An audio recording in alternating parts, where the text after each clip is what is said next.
10, 9, 8, 7, 6, 5, 4, 3, 2, 1. Hey everybody, this is Don Wibier, technical evangelist with DevExpress, and I am here together with Gregory. Gregory, how are you? Doing good, thanks. How about you? Cool, yeah, not too bad.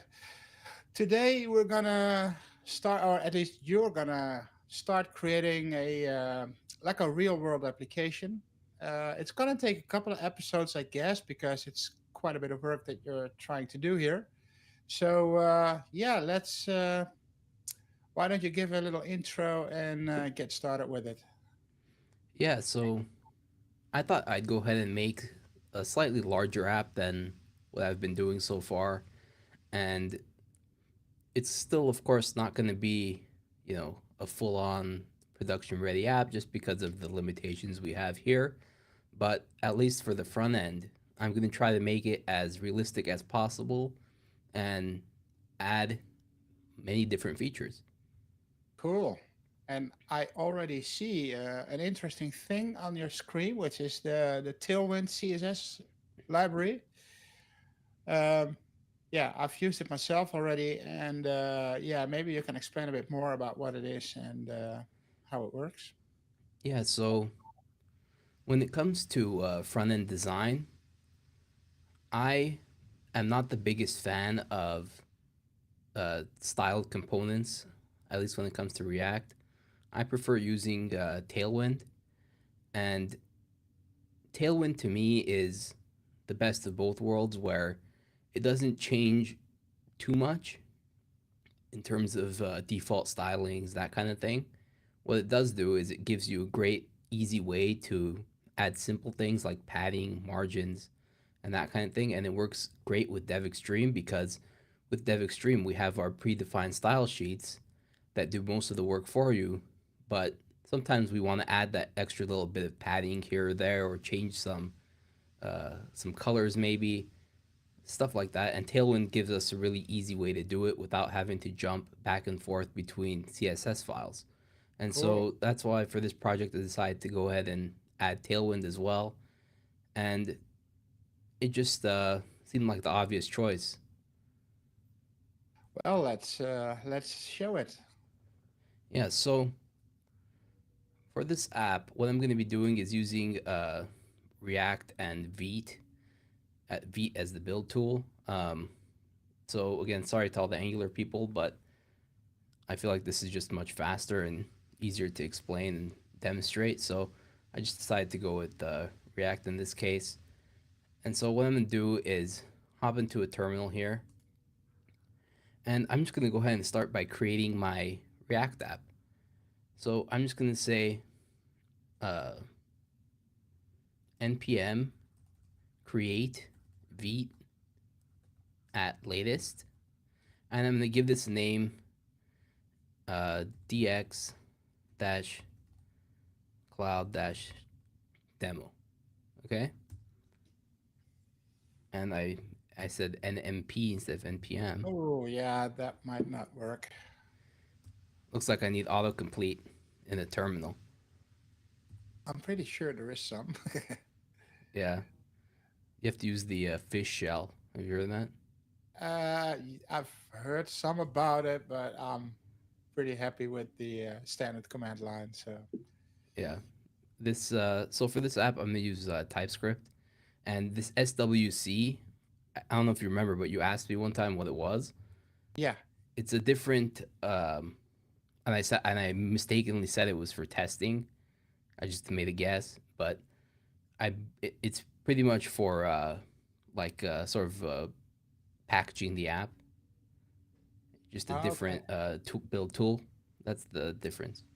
All right. But anyway, so I'm just going to use TypeScript in this case. We could use JavaScript as well. The code's going to be almost identical. I just thought it would be interesting to use TypeScript as a change.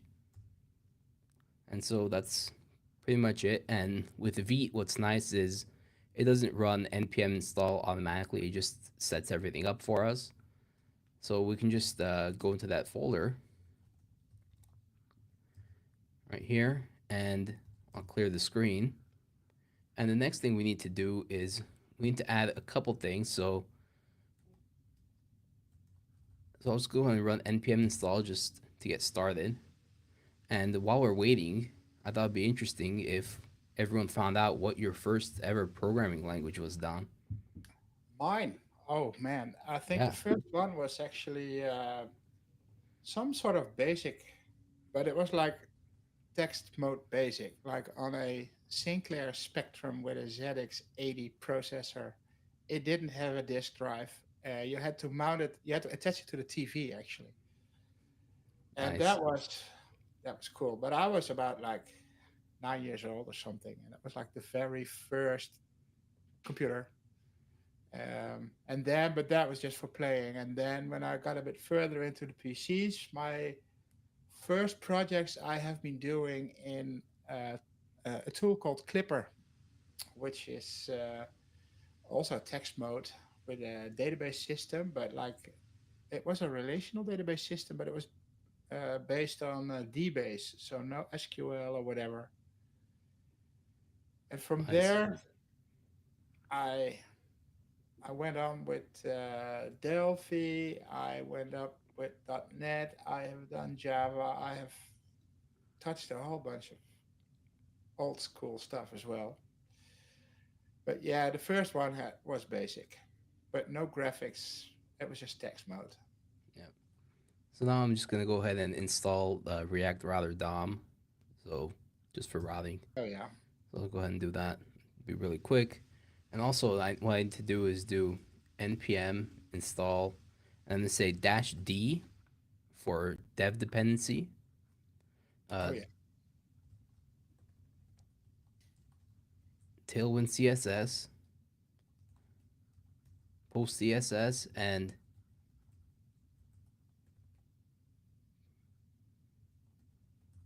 auto prefixer. And so these three things will just set up Tailwind for us. And if we jump back to the Tailwind docs, we can see that's pretty much just what they say here. Oh yeah. And so I'm just following their guides. So we'll go ahead with that. Yeah. Anyway, my first language was actually Java when I was in, I don't know, when I was like 12, something like that. Oh yeah. I didn't know anything about it, but a friend of mine was writing, learning Java, so I was like, well, I'll try that. That sounds interesting. Oh yeah. Yeah. Then I I mean, stopped. it's still a different. It still exists. Obviously, it's a massive market space, and yeah, I mean, pretty large applications are written still by it. So, but it's a different universe. I mean, what are you doing? Yeah. After that, I learned HTML, CSS when I found out you can make graphical stuff happen so Yeah. easily. I was like, well, this is cool, better than terminals. Well, you had the luck that you could start with CSS in one go. I mean, I had to start when with HTML when there wasn't any CSS, so you had to do it with tables, and you had to position everything with tables and table cells and all that kind of stuff. And like after a couple of years, they came up with CSS, and then you had CSS, which works differently on every browser, and that was that was hell. Yeah. And And now, so, yeah, yeah, just I'm going to run this npx tailwind css init -p command, and this will just get our tailwind all set up for us. So I'm just going to right. hit that real quick. Yeah. Go ahead. Sorry to cut you off. Oh yeah, no problem. Yeah, Yeah. so with the start of CSS and specifically CSS version 3, I think things got a bit smoother and everything more or less worked the same on different browsers, different versions, different OSs. But no, I've seen it all, and yeah, the start was rough, so to say. Yeah. So what I'm going to do is I'm just going to open this up in NeoVim just because this is actually a remote server I'm running on in case anyone's curious. This is like a Arch virtual machine. Um, but I mean, it's pretty cool. I gave it 32 cores just for some fun. So Yeah.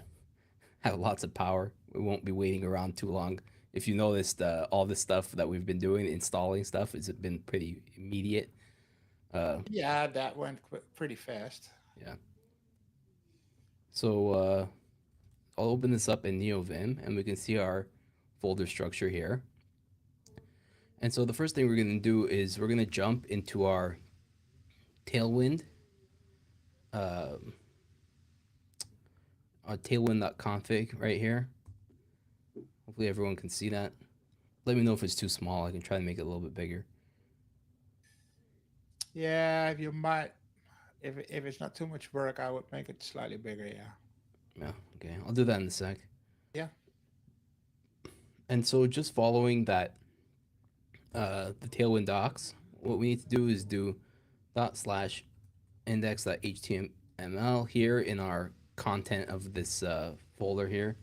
And we need to do dot slash source slash star star, and this basically uh, did it for us. I'll just remove this view, and just to note, this is using GitHub Copilot in here, so it's kind of going to be, spitting out some stuff for Okay. us. So just to warn everyone, I can't really get rid of it or turn it off. It's not really how it works.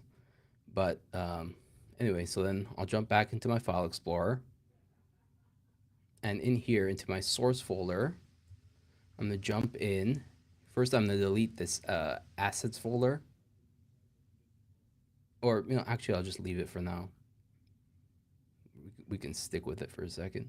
I'll go jump into this index.css, and then I'm just gonna delete all of this. And in the beginning here, just again following the Tailwind docs, I'm just gonna say at Tailwind base at Tailwind components and at Tailwind utilities, which it spit out for me. And we're gonna get these weird errors. This is just like I don't know, like linting errors, just complaining, but it's irrelevant. This is correct. Uh, Okay. Well. yeah, of course, you know we always are gonna end up with these kind of issues, of course. So now what we're gonna do is I'm gonna jump into this main.tsx file. So this is where our main app gets rendered. And actually before that, I'm gonna come here and in our scripts here in our package.json file, I'm gonna set this flag, this dash dash host flag. And this is so I can access this over the network, over our local network here. So we can actually run this app and Oh actually yeah. see it in the browser. Um, so what I'm gonna do is I'm gonna jump here and I'm going to import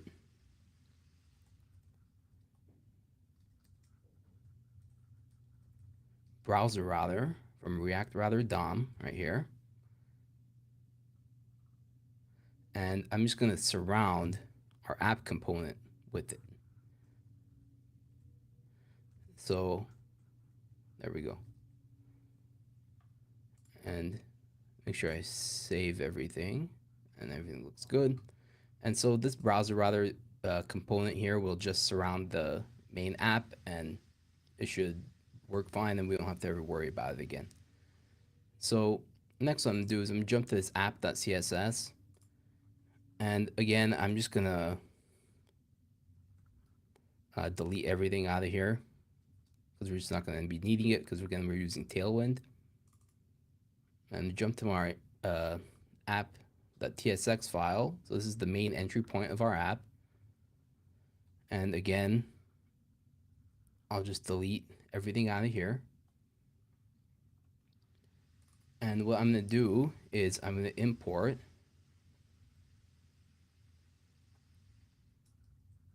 routes and route from React Router DOM. I'm going to import our DevExtreme style sheet, which I should actually It's funny. The one thing I forgot, the most important thing, was to install DevExtreme. Yeah, I So was that's kind kind of of waiting embarrassing. for that. I wondered where it was, but But anyway, that's okay. So I'm just gonna split this terminal so we can see it down here. So I'm gonna do npm install DevExtreme at 23.2 and DevExtreme React at 23.2, and add the flags save and save exact. And this is just from our own docs. And I'll go ahead and do that. And give this a second. And there it is. I'll make this smaller so we can see.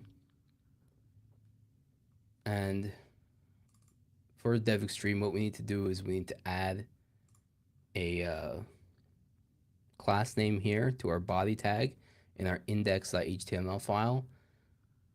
And it's just going to be class equals oh, that's the dx. DX port, Yeah. which is always necessary. And so then now we can finally get back here and import our style sheet. So it'll be devextreme slash dis slash css slash dx dot, and I'm going to be using our new Fluent design theme. And as we can see, we get this IntelliSense here, or Yeah, that looks autocomplete. quite nice. Yeah, and we can see like I can just change. What I'm going to do is I'm going to do the Sass theme. So dark.css, and that's just what I think was going to look best for us today. So then I'm just going to go ahead and create my app component. And I'm be using a functional component.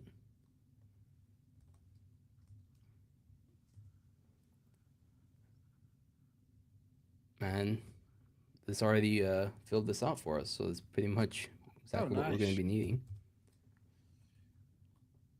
And I'll do that as well. Save this. And as we see, we have these things here. We obviously don't have these components yet, and it's not actually importing them. And one thing I will do is I like having the slash here to specify that. Just a little style choice of mine. And so next what we're going to do is we're just going to start by adding some of our pages. So I'm just going to come in here and say create a new directory called pages, and add a new file called home.tsx. And I'll open this up. And in this home page, what I'm going to do is I'm just going to come here and create this home file. So just so we can get it set up and make sure everything's working. Oh yeah.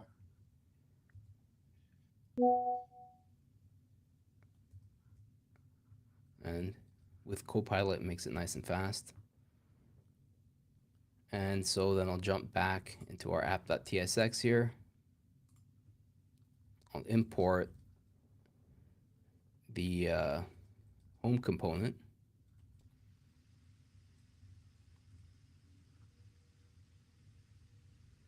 I'll come down here. I'll delete this. I'll add the home component. And now I think we're pretty much ready to see how this is going to look. So I'm just going to go ahead and go npm run dev, and it should start the development server. And I'll control click on that, and there we go. So it is working.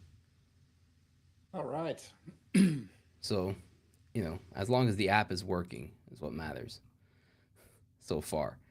But anyway, so now what I'm going to do is I'm just going to create some new pages folders, files, and I'm going to say about.tsx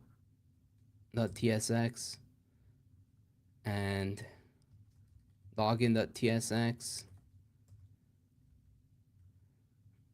uh, pricing.tsx, and products.tsx. And these are what we're going to need just to start out with. And also, I'm going to create a new directory, a new file, or two new directories, I should say, which is going to be components slash navbar slash navbar.tsx. So it's going to create a nice directory structure for us. And inside here, I'm also going to create a new file,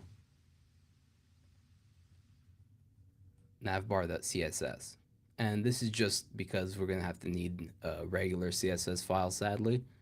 You know, some things you just have to kind of do the old-fashioned way.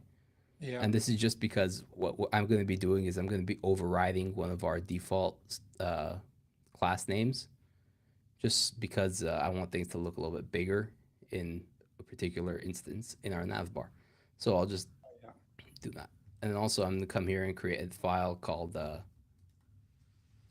loginform.tsx, and we're going to be needing that soon.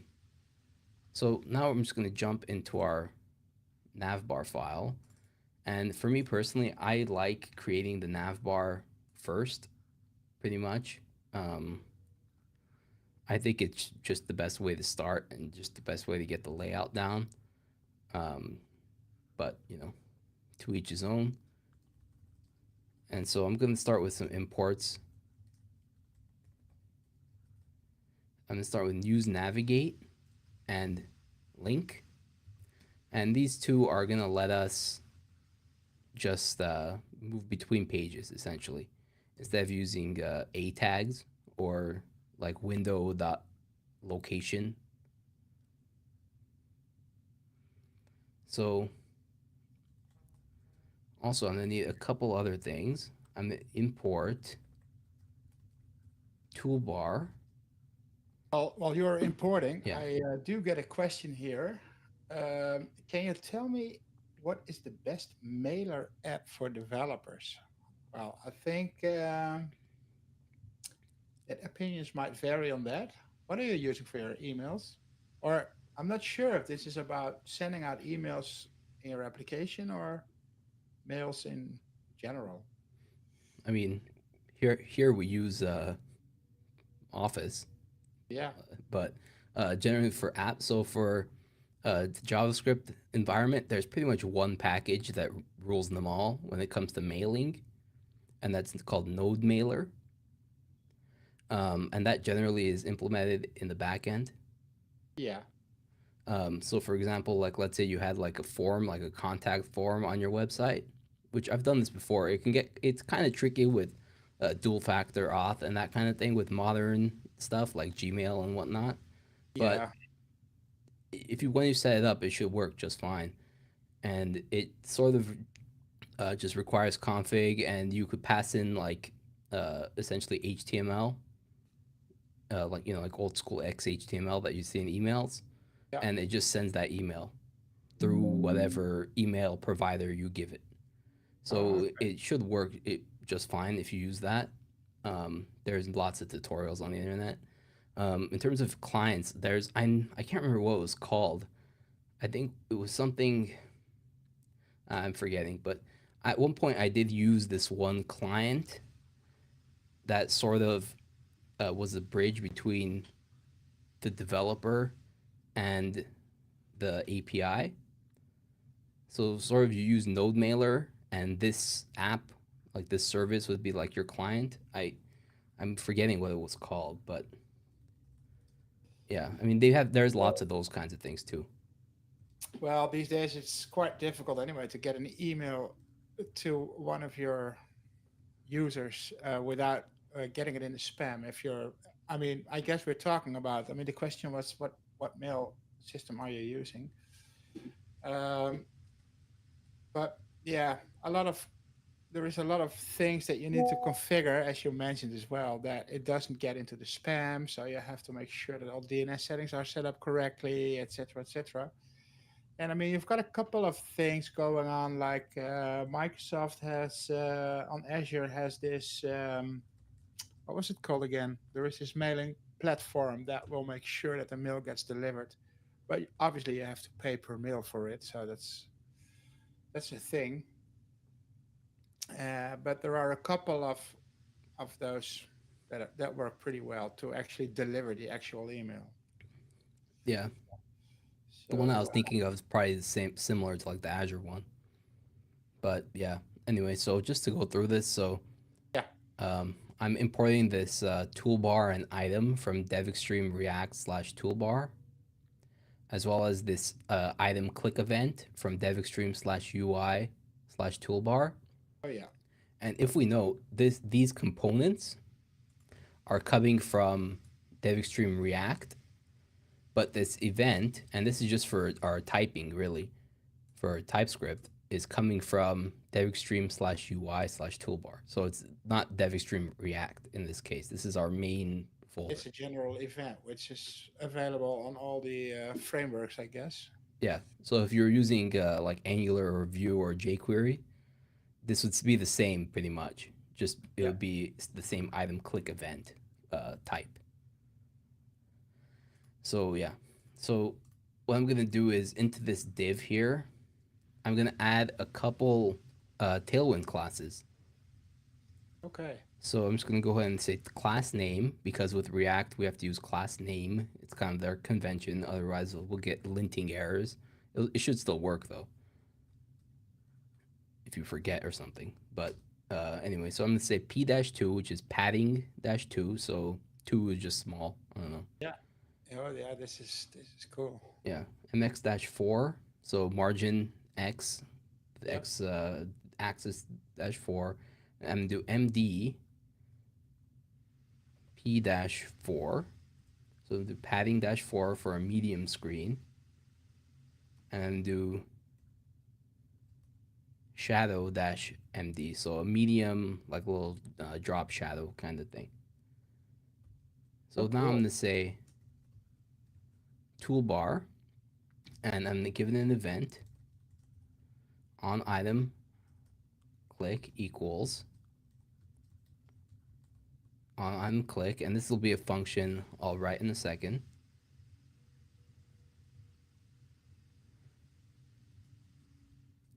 And inside this toolbar, I'm gonna add some items. So as we can see, Copilot is already starting to do it, but I'm gonna do it myself. So I'm gonna do item, and the location is gonna be before. And so before basically just means exactly what it says, really just before the center, I guess you can say. Yeah. And you could also change the center and after. And the widget, I'm not gonna do widget. So I'm gonna say options equals home options. Okay. And I'm just gonna come here and expand this, and I'm gonna say link to home.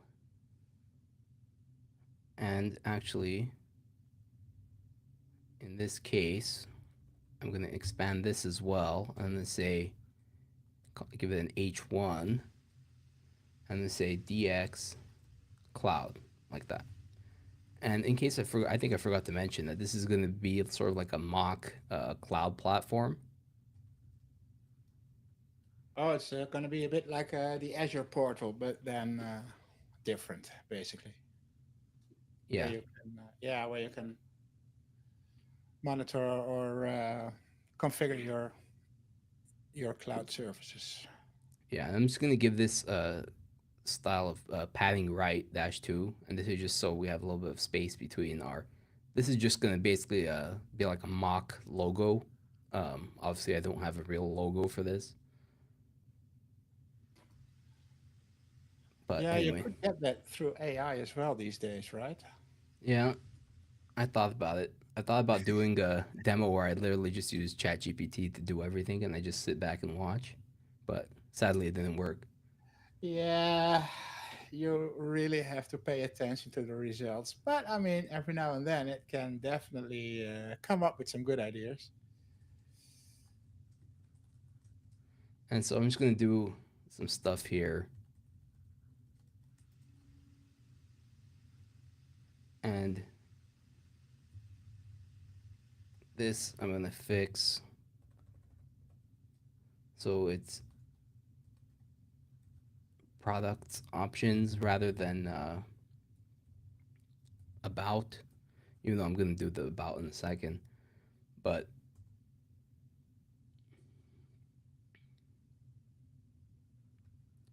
and this is a small mistake. It's not after. In this case, it's before.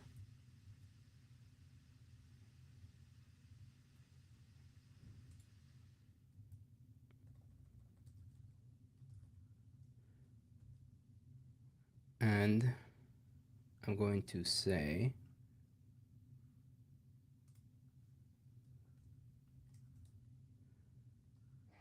I'll just stick with this for now.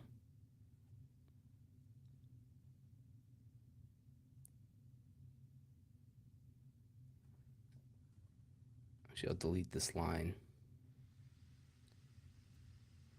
I'll just copy and paste it. That should be easier for us.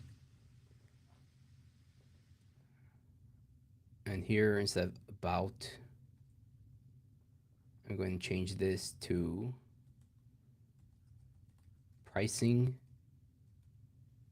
This one, I'm going to change it to Those options, that's going to be like a little object with configuration options of that item or the button. these options. So it's going to be after. So I'm going to put it outside the function. Yeah. So outside this navbar function here. And this is part of our actual guide. So we do this because it actually improves performance marginally. Not having these options in here just for re-rendering. Similarly, we sometimes recommend using callback functions for certain things just because a callback function, like that's specified as a use callback function, won't re-render as much, so it'll improve performance. That being said, for an app like this, it probably won't even matter. Like, no one's going to notice. It's going to be so small. No, but I mean, it's always good to use like a best practice. Yeah. And so for these home options, I'm going to say text is home and styling mode is text. And I'm going to go ahead and copy this and paste it and change the name from home to about. And then change this to about as well, except it's the same. And I'll go and paste this a couple more times. And this one's going to be products.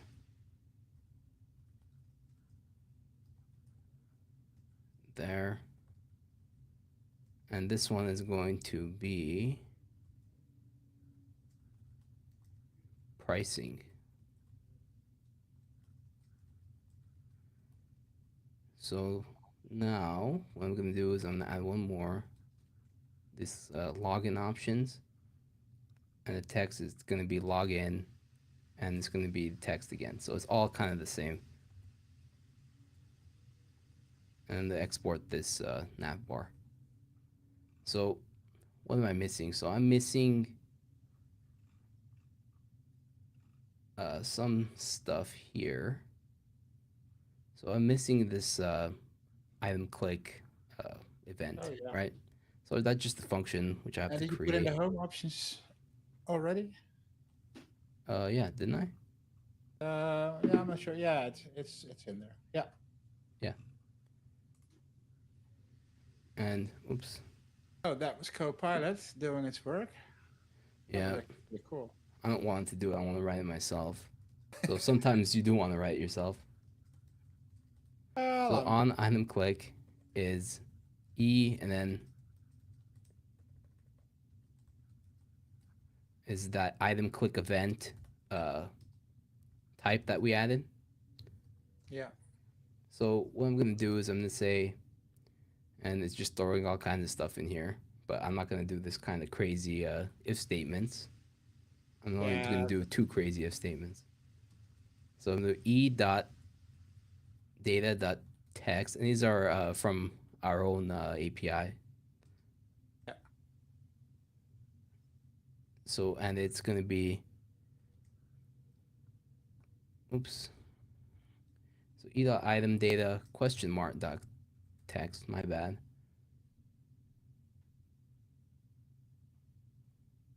And it's not even that either. It's question mark dot options dot text. Sorry about that. And I'm just going to say if it exists, basically, because one of them won't. Because it's that Okay. H1. So I'm going to add another if here. E dot item data dot options dot text is not equal to home. Then what I'm going to do here is I'm going to say navigate, and this is Yeah, I'm actually choosing correct. Copilot, but that should be it, right? Yeah, so it's this just this interpolated string, which is that text out two lowercase. So yeah, that should work. And down here, I believe it's the next one. Yes. So it'll be an else here, and it'll just be to navigate to home. Yeah.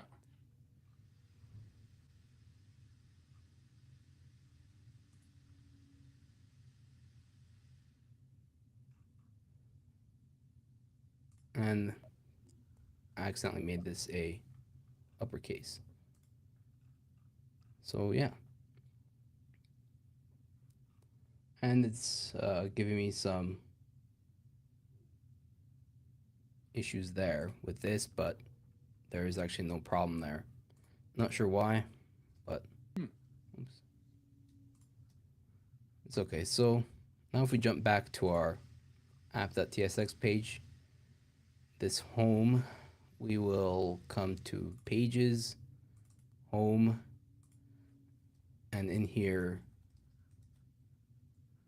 I'm gonna add my navbar. So it's yeah, I mean it should be right. Component slash, make sure my file's right.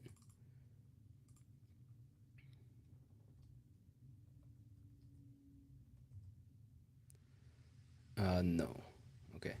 It's So it's, yeah, I forgot I added the extra folder, my bad.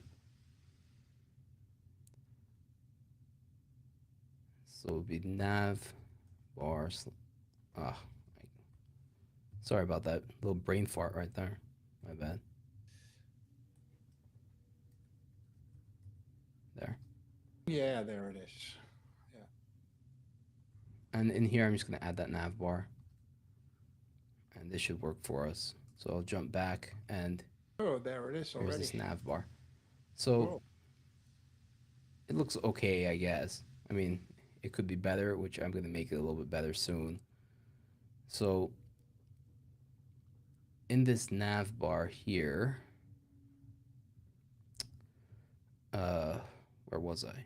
Yes, so in this folder, into the CSS file, what I'm gonna do is I'm gonna say font size, or sorry, my bad. This is .dx dash button dash text, and this is our one of our default classes for this. And it said to 1.4 rem, so just like Oh, that. make the size of the navbar a bit bigger. Yeah, And also, I forgot here, this login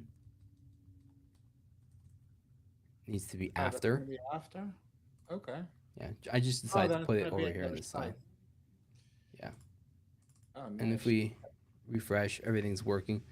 This is a little offset, and obviously we can't log in. There's no login path here. But as we see, if I click on one of these, it does change up here. Yep. If everyone can see that. But in the home, of course, doesn't do anything. So yeah, so that's kind of the base of this. And so the next thing we're gonna do is we're gonna start working on just sort of a little bit of cleanup here, just really quickly.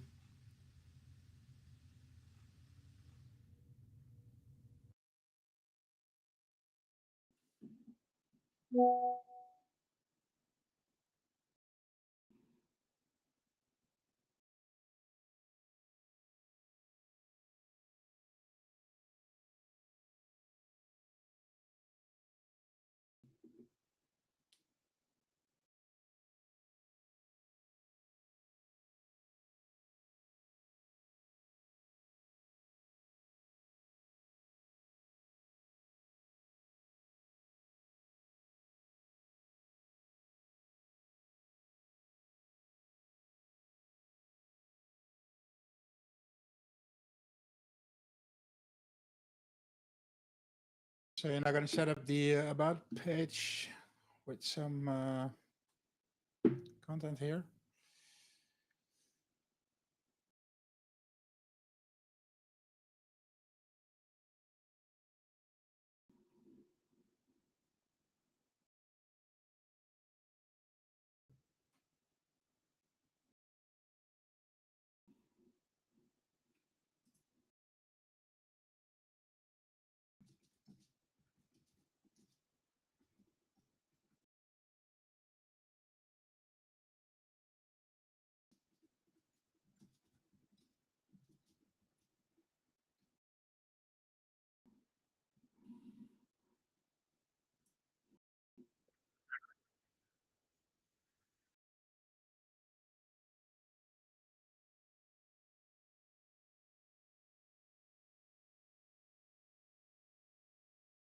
Yeah.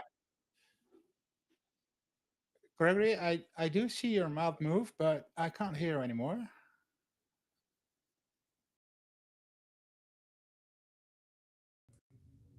Okay, can you hear me now? Yeah, you're back. Okay, Yeah, yeah, sorry about that. no problem. Yeah, I was asking, you're now setting up the about page, and then I noticed you were not making any noise anymore. Okay, yeah, I don't know what happened there. I just had to click the microphone button. I guess it fixed itself. But Ah, you know, cool.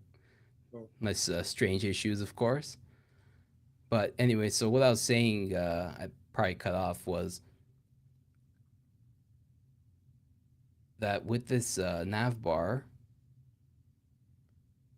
I'm adding it to these pages individually, but we can also add it to the app.tsx file and just have it like under here under the routes. Oh yeah. And so that's another option, and we can have some like logic that so it doesn't show under certain circumstances. That's probably what I would do if I was writing a real app. I just want to make everyone, make it easier for everyone to see what's going on without getting it, all convoluted and confusing. So, anyway, that's just a small personal choice. But yeah, so now if we jump back here and we jump to this about page, we can still see we have our nav bar still showing up. And so that's still there. And yeah, so Cool. it looks good so far. All right. And so now what I'm gonna do is we have a little bit of time left.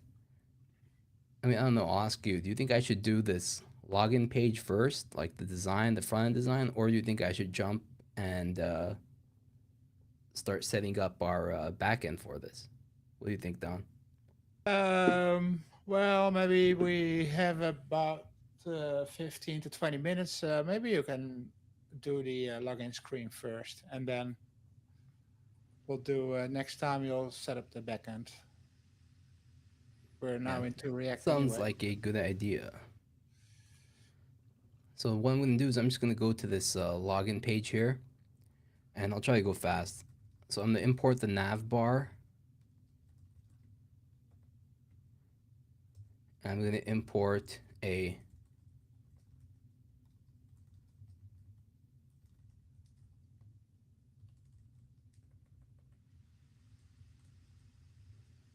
this login form, which I haven't created yet, of course, but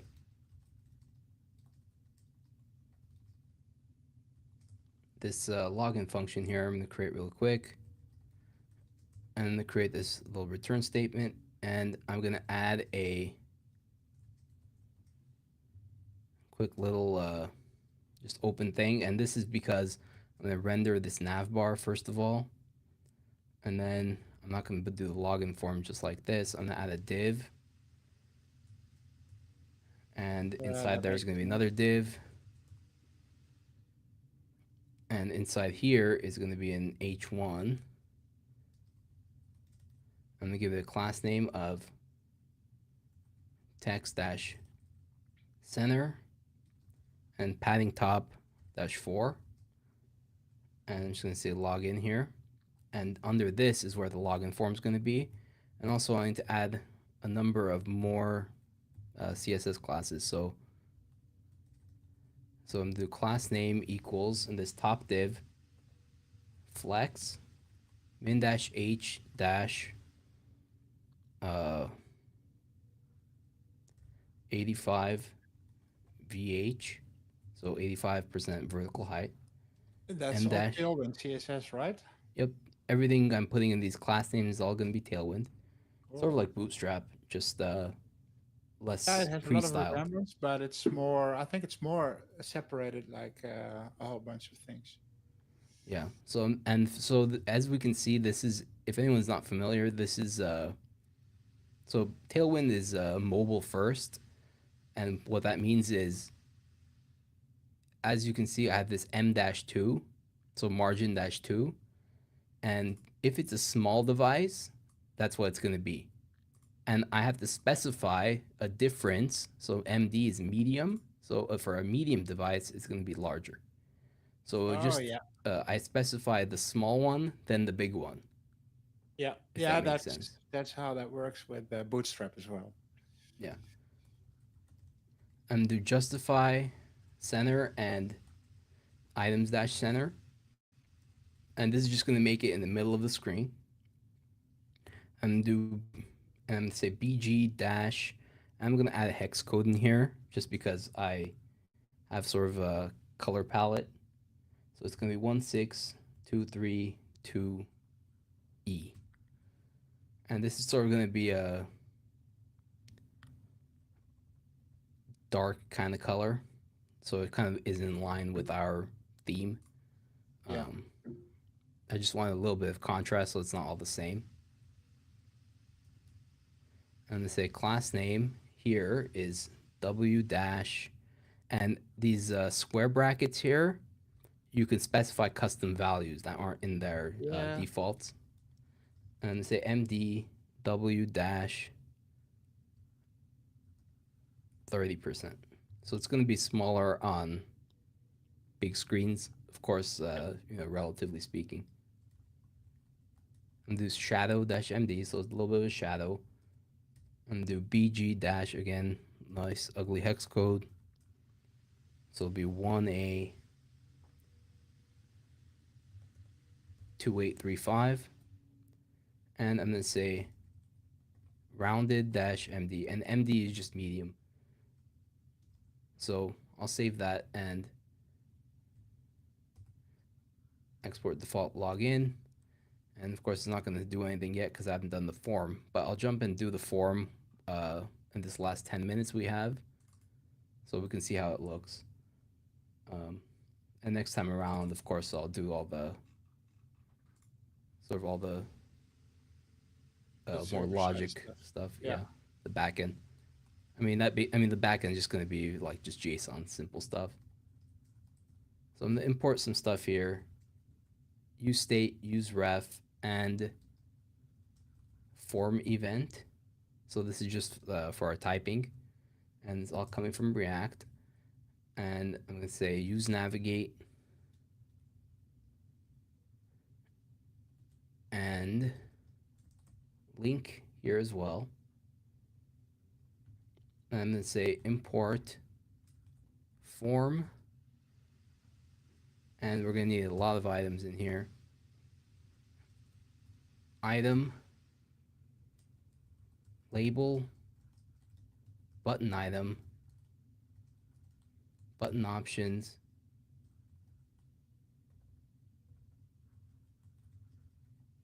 required rule, and email rule. And this is all going to come from DevExtreme React /form. And also I'm going to say import our load indicator from DevExtreme React /load indicator, and import notify from DevExtreme /UI /notify. And as we notice here, this notify here, I'm sorry for all the red things, just complaining, but this load indicator here has a capital L, as we can see, and it's coming from DevExtreme React. This tells us that it's a component. So this is going to be used as any other component would be in the return of our function, right? Yeah. This notify here isn't a component, so it has a lowercase n. So this is a function. So this is something we're going to run basically as part of our logic, essentially. So Yeah, it's not going to be run as a component. It's not imported from the React DevExtreme library.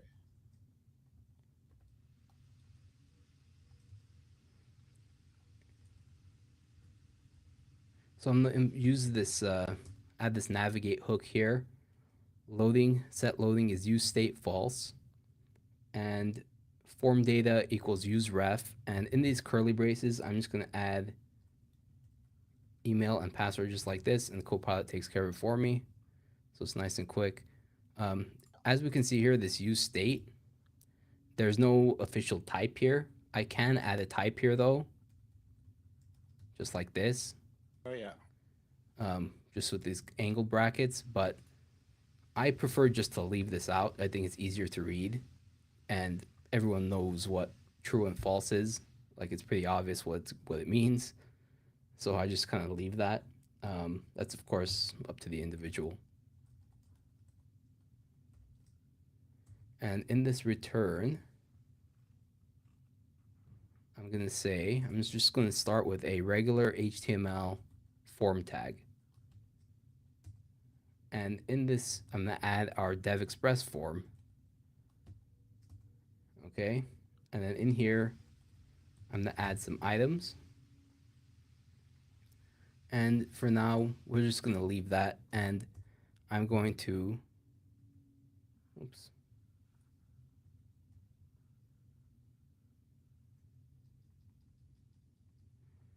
And for this form data, I'm going to say, and that's right, form data.current, and disabled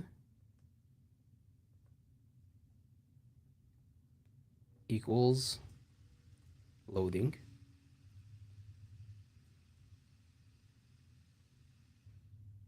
And so this disabled loading, this is just going to access our loading use state variable up here. And so when it's loading, basically when I just set it to false, it's going to not let me, enter anything in. It's going to make the form like look dark, that kind of thing. And I'm going to say show colon after label is false, because I don't want to see that colon. I think it doesn't look very nice. I'm going to say show required mark is also false.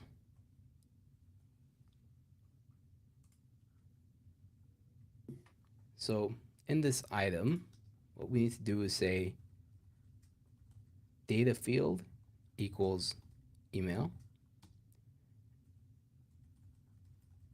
editor type equals DX text box, and editor, yeah, editor options. Oh, my bad. It's like autocomplete's getting mad at me now. Oh, yes. It's email editor options. Okay. And in here, and they already added it for me, of course, nice and quick. Cool. Required rule, email is required, and email rule, email is invalid. So these are just some of our default kind of things where you could specify a message where it'll just say, you know, if it's not an email, then it's wrong, or if there's nothing there at all, it's required. So that's you know, simple enough. Nice. Anyway, so down here,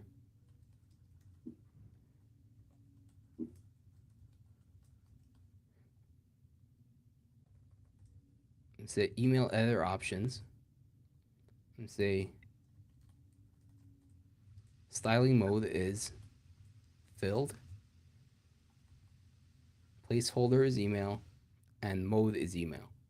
So that mode is just going to make it look a little bit better and be Yeah, I formatted think correctly. that has something to do when you look at it on a touch device, which pops up a keyboard. It will auto arrange the keyboard with the @ sign and stuff.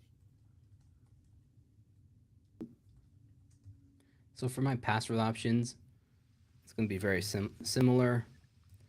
Yeah. I'm going to say export default login form, and it's going to make it nice and easy for us. And now you do need to add that password box, right? Yeah. So now down here, I'm going to say add another item. Data field equals password. And again, it added most of this for me. Cool. So we have the password, DX text box again, password is required, and the label I set to false. Again, just like the email. And under this item, we're going to have a button item. And inside the button item, we're going to have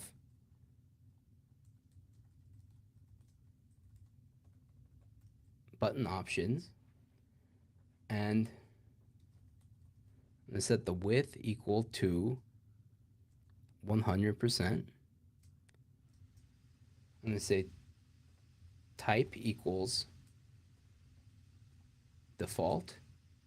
And use submit behavior is equal to true.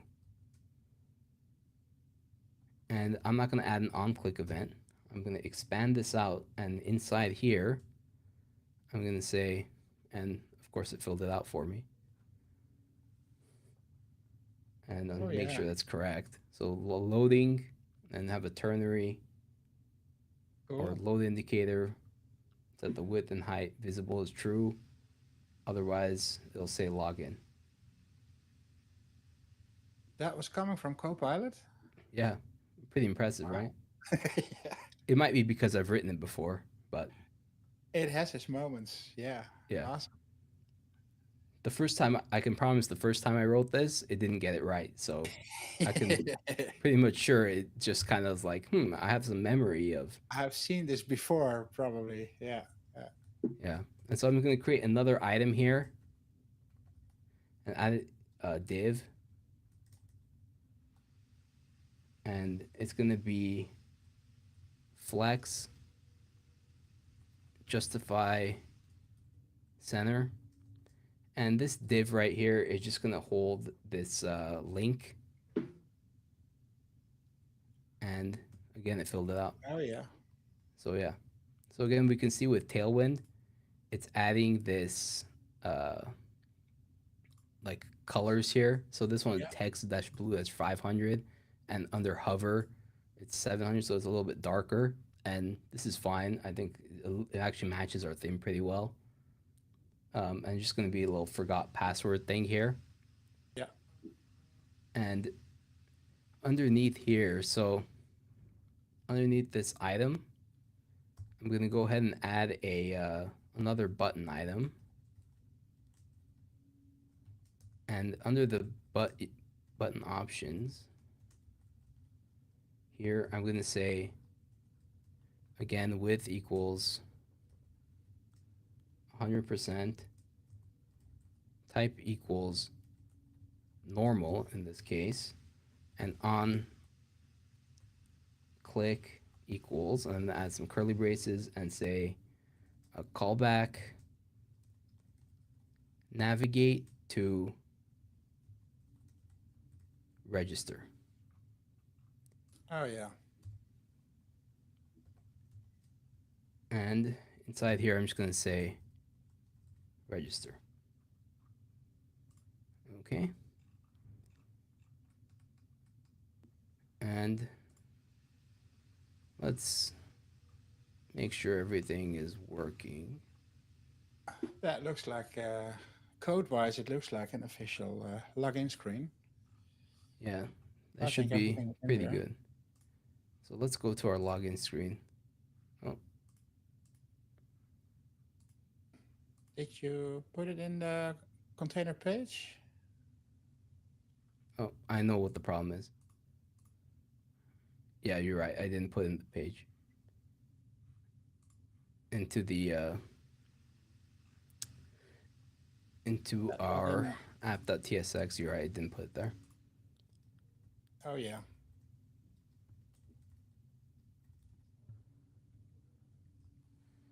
Yeah, I think there's another problem, but I'll fix that in a second. So Yeah, the router, of course. I believe in our nav bar, I made a mistake. Yes. Where it just, the text, it has a space, so it's not gonna Yeah. do it properly. So yeah, so if I reload with login, there we go. Hey, there you are. That looks extremely cool. Yeah, nice. Yeah, we just have a couple little styling issues, which, you know, again, it's the Yeah. first time you build something, it's always going to happen like that. Nothing we really can do about it with CSS, but everything looks nice. I mean, as we can see, when we hover this over this password thing, it shows us the little question mark. When we add something here, so if I add some random text and I click away from it, it'll give us an error, Oh, and cool. it'll say Yeah. email is invalid. Or if we jump here, you know, and Yeah, add it's much something better. here, it'll say email is required now instead of invalid. Hopefully everyone can see this. I'll make it Yeah, a little it's bit bigger. kind of small, but Yeah. yeah. So yeah, we can see how it says required, but if I just put in random text, and it'll switch to invalid. Just a little touch. Um, I just thought I'd show how that works. I mean, it's like a minor thing, but it's still pretty cool. Oh yeah, absolutely. Yeah. Also, what we could do is we could add that little, like a little icon here. You know how it has like the little eyeball thing where if you Oh, click that you it, can actually see it your reveals the thing. Yeah. password. Yeah. We have a demo that shows that. I decided not to do that. I'm kind of not the biggest fan of that in most cases, but Yeah, I have my questions with it as well. Although every now and then it is convenient to see what your yeah, password was. especially when logging into Outlook. Yeah. Yeah. Seemingly, I have to do that like once a week for some reason. Yeah, that is a bit so. But yeah, that looks quite cool, and it was not too difficult to set up. Obviously, I guess next we're gonna be on next week, I guess. So you'll be showing how to continue with this. Yeah, so next week, what I'll do is I'll make this home page Yeah. and try to make it look pretty good. I mean, again, I'm not really a designer, but I'll do the best I can for everyone. Um, Yeah. and yeah, and this login will make it work. I'll make that back end so it's actually working. And yeah, I mean, we'll get to some other stuff. So, and we'll start getting working on these other pages as well. And Cool. just, you know, just some basic design just to show some interesting tools. And yeah, so that wraps it up. Excellent. Yeah, well, I was pretty impressed with seeing Tailwind in action. I have been using it a bit on a Blazor application as well, because you can Tailwind is a bit agnostic for which tool you're using, as long as you can do the build process. And yeah, it works extremely nice on this project as well. Um, yeah, so very cool. I don't think we have any questions at this moment, but yeah, if you have any questions, contact either me or Gregory, and we'll see. We can give you an answer on that. And For yeah, now, yeah, just quickly before we go, that the code for this is on our GitHub at github.com/devexpress dash live. cool. So you should see it there as well, and it should be in the description. Excellent. Yeah, that was going to be my next thing. Yeah, check it out. We'll be posting that in the chat box, I guess. There it is. So, yeah, excellent. Download it, check it out yourself. And yeah, we hope to see you next week on the same time. Thank you for now, and till the next stream.